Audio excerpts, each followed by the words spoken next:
Hi, my name is James Spyro, and this is CTech's Out of the Bubble.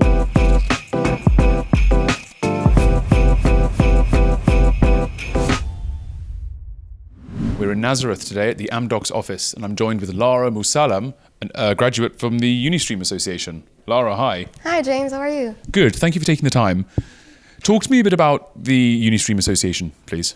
So basically, the Unistream Association is a 3-year program for kids who are from ages between 15 to 18, basically 9th grade to 12th grade.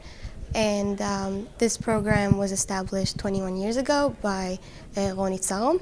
And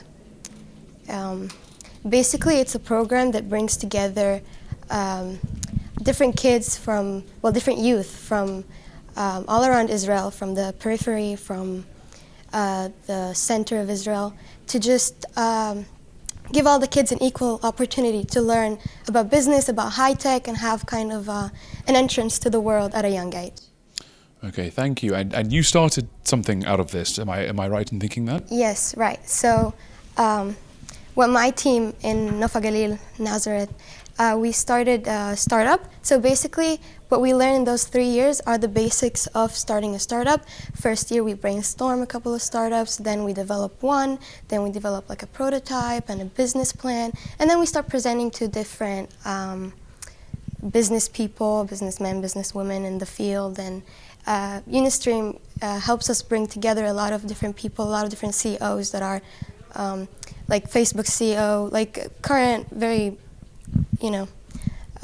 develop people in the community and in the business. So it gives us an opportunity to kind of be out there and feel like grown-ups and business people with all of the other. It sounds very impressive and very grown up indeed. Yeah, pretty much. You mentioned some of the big names that come here. I mean, it's very exciting for you to get a hands-on chance to be doing any of that. Talk to me, what's the status of your startup today? Can you tell me what's going on with it now? So, the state of our startup today is currently on hold due to the, kids in Israel, Jewish kids in Israel, have to go to the army. So we put the startup on hold in order to wait for all the other participants to join and be able to develop our startup, because it's not fair for just me or the Arab kids to develop the startup.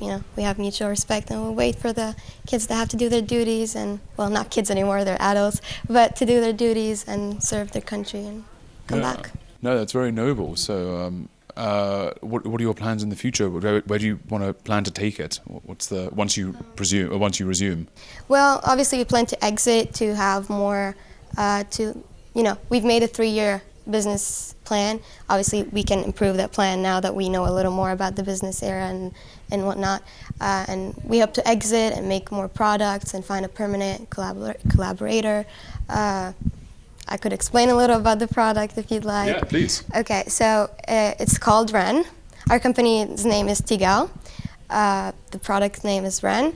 It's basically like a machine, not really a machine, not like electronic, but that removes the mascara from the eyelashes. So it's I wouldn't want to say women's product, but makeup users' product to not exclude anybody. And it's the makeup market, the business market in that field is very wide and broad and, very successful. So it would be in my opinion, it would be a great product in the future if we get to develop it correctly. Can you talk to me a bit more about your journey and the relationship between Jews and Arabs in the area? So basically, our center specifically is a mixed center, both composed of Jews and Arabs composed of Muslims and Christians.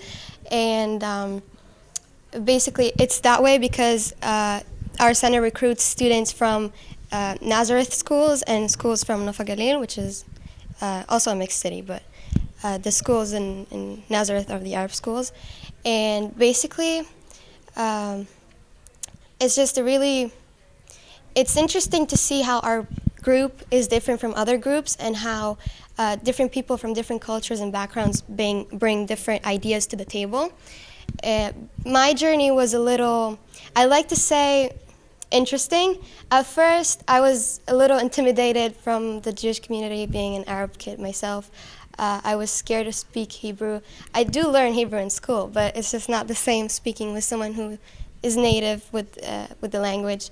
And the first 3 months, I was basically a quiet kid, which is very out of character. I'm very talkative and social. But after a while, I just pushed myself to be better and try to interact with the Jewish community and the Jewish kids. And honestly, it did great things for me. I learned how to talk to them, how to be friendly, and it's very important to learn how to live together. And they learned a lot from me, and kind of those background stereotypes get demolished and we move forward. And I was the first year I was the co-CEO, and the second and third year I became the CEO. I worked my way through that and through the language barrier, and to be honest, I'm very proud of how I led my team and how they're still very much my close friends, which is great. I encourage everybody to go out there and try to, break all those barriers that we have. Well, that's great, Lara. Thank you so much. The journey's it's been an inspirational one. I can't wait to see how it all goes. Thank you. Thank you.